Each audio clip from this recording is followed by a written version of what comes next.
ಆತ್ಮೀಯ H16 news ಅರ್ಥಾತ್ ಸೀತಾರಾಮ್ ನ್ಯೂಸದ ವೀಕ್ಷಕರೇ, ನಾನು ನಿಮ್ಮವ ಎಂ ಆಯುಧ ಮಲ್ಲಪ್ಪ ಜೊತೆ ಅವರು. ತಾವು ಈಗ ಸುದ್ದಿಗಳ ಲೋಕಕ್ಕೆ ಎಂಟ್ರಿ ಹೊಡಿತಾ ಇದ್ದೀರಿ.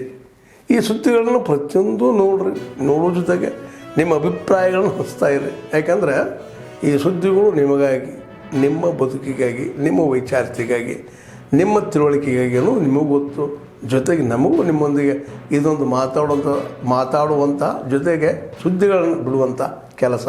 ಈ ಕೆಲಸದಲ್ಲಿ ನಾವು ನಿಮ್ಮೊಂದಿಗಿದ್ದೀವಿ ಅಂತ ಹೇಳ್ತಾ ನೋಡ್ತಾ ಇರಿ ಈ ಸುದ್ದಿಗಳನ್ನು.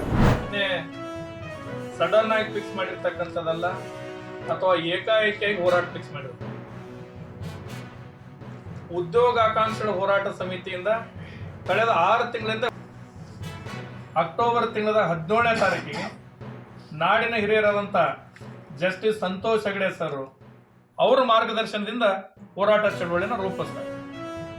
ನಾವು ಆ ಸಮಾವೇಶದಲ್ಲಿ ಹಕ್ಕೊತ್ತಾಯಗಳನ್ನು ಮಂಡನೆ ಮಾಡಿ ಯುವಜನರ ಬೇಡಿಕೆಗಳ ಬಗ್ಗೆ ಚರ್ಚೆನೇ ನಡೀತಾ ಇಲ್ಲ.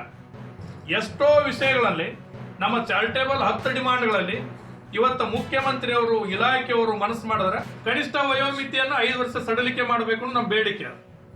ಯಾಕೆ ಬೇಡಿಕೆ ಅದಂದ್ರ, ಹಿಂದಿನ ಸರ್ಕಾರ ಕರೋನಾ ಹೆಸರಲ್ಲಿ ನೇಮಕಾತಿ ಮಾಡ್ಕೊಳ್ಳಿಲ್ಲ. ಈ ಸರ್ಕಾರದವರು ಒಳ ಮೀಸಲಾತಿ ಅದು ಇದು ಹೇಳಿ ಇವರು ಟೈದಲ್ಲಿ ನೇಮಕಾತಿ ನಡೀತಾ. ಈ ನೇಮಕಾತಿಗೆ ಇವತ್ತು ಬಡವರು, ಮಧ್ಯಮ ವರ್ಗದವರು ಹಗಲ ರಾತ್ರಿ ಪರಿಶ್ರಮ ಪಟ್ಟು ಸ್ಪರ್ಧಾತ್ಮಕ ಪರೀಕ್ಷೆ ತಯಾರಿ ಮಾಡ್ತಾರೆ. ಅವರಿಗೆ ಏನು ಮಾತೆತ್ತಿದ್ರೆ ಗ್ಯಾರಂಟಿಗಳ ಬಗ್ಗೆ ಮಾತಾಡ್ತಿರಲ್ಲ. ಪ್ರತಿಯೊಬ್ಬ ಸ್ಪರ್ಧಾತ್ಮಕ ವಿದ್ಯಾರ್ಥಿಗೆ ಫ್ರೀ ಎಕ್ಸಾಮ್ ಕಂಡಕ್ಟ್ ಮಾಡಬೇಕು ಅಂತ ಡಿಮಾಂಡ್ ಮಾಡ್ತಾರೆ. ಇನ್ನು ಒಂದು ಪ್ರದೇಶದಿಂದ ಇನ್ನೊಂದು ಪ್ರದೇಶಕ್ಕೆ ಹೋಗ್ತಾ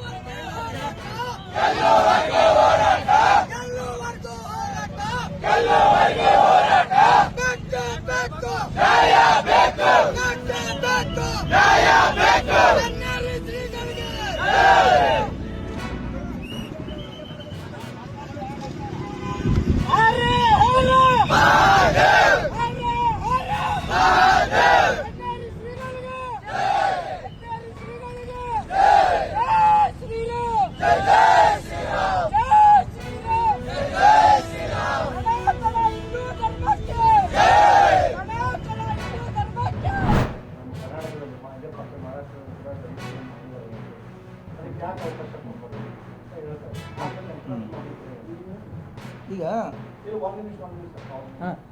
ನೋಡ್ರಿ, ನಾನು ಹೇಳ್ತೀನಿ, ಪ್ರತಿಯೊಂದು ಸಮುದಾಯಕ್ಕೆ ಅವ್ರದ್ದೇ ಆದಂಥ ಒಂದು, ಆ ಸಮುದಾಯದವರಿಗೆ ನಮ್ಮ ಮನುಷ್ಯ ಒಬ್ಬ ಮುಖ್ಯಮಂತ್ರಿ ಆಗ್ಬೇಕಂತೇಳಿ ಪ್ರಜಾಪ್ರಭುತ್ವದ ಹಕ್ಕು, ಅವರು ಮಂಡಿಸೋದ್ರಲ್ಲಿ ಯಾವುದೇ ತಪ್ಪಿಲ್ಲ.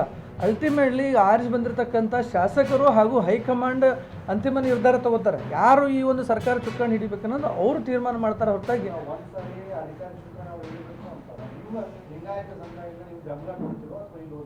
ನೂರಕ್ಕೆ ನೂರು ಎಲ್ಲ ಶಾಸಕರು ಅಲ್ಟಿಮೇಟ್ಲಿ ಒಂದೇ ಸಮುದಾಯದಿಂದ ಯಾರು ಒಬ್ಬರೇ ಮುಖ್ಯಮಂತ್ರಿ ಆಗಕ್ಕೆ ಬರೋಲ್ಲ. ಇಡೀ ಎಲ್ಲ ಸಮುದಾಯಗಳಿಂದ ಆಗಬೇಕು. ಬಟ್ ನಾವು ಒಬ್ಬ ಸಮುದಾಯದವರಾಗಿ ನಾವು ನಮ್ಮ ಸಮುದಾಯದವ್ರು ಆಗ್ಬೇಕಂತೀವಿ, ಇನ್ನೊಬ್ಬರು ಅವರು ದಲಿತ ಆಗ್ಬೇಕಂತ ಹೇಳ್ತಾರೆ. ಹೀಗೆಲ್ಲ ಆಗ್ಬೇಕಂತ ಅವ್ರವ್ರ ಸಮುದಾಯದ ಅಭಿಪ್ರಾಯ ಹೊರತು ಅಲ್ಟಿಮೇಟ್ಲಿ ಎಲ್ಲ ಶಾಸಕರ ಅಭಿಪ್ರಾಯ ಹಾಗೂ ಹೈಕಮಾಂಡ್ ನಿರ್ಧಾರದಿಂದ ಎಲ್ಲರೂ ಒಂದೇ ಸಲತಿ ಆಗಂಗಿಲ್ಲ. ಕುರ್ಚಿ ಒಂದೇ ಇರ್ತದೆ. CM ಕಾಲಾನುಕ್ರಮದಲ್ಲಿ ಎಲ್ಲರೂ ಆಗ್ಬೇಕಂತಕ್ಕಂಥ ನಮ್ಮ ಉದ್ದೇಶ. ಪ್ರತಿಯೊಬ್ಬರು ಆಗಬೇಕು. ಏನಂತೆ CLPಯಲ್ಲಿ ಇದನ್ನು ಮಾತನಾಡಿ ಶಾಸಕರು 9 ಅವ್ರು ಹೇಳಿದರೆ ಅದು ಅವ್ರ ವೈಯಕ್ತಿಕ ಅಭಿಪ್ರಾಯ. ನನಗೆ ಗೊತ್ತಿರೋ ಮಟ್ಟಿಗೆ ಫಸ್ಟ್ ಪಕ್ಷ ಏನು ಆದೇಶ ಮಾಡ್ತದೆ, ಅದರ ನಂತರ CLP.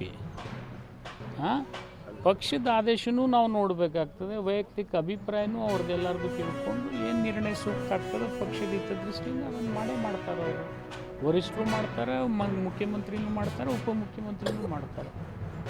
ಈ CM ಕುರ್ಚಿ ಒಳಗಡೆ ಸಚಿವ ಸ್ಥಾನ ನೀಡೋದು ನೀವಿನ್ನ ಅದನ್ನು ಬಗೆಹರಿಸ್ಕೊಂಡು ಬನ್ನಿರಿ, ಆಮೇಲೆ ಅದನ್ನು ಮಾತಾಡೋಣ.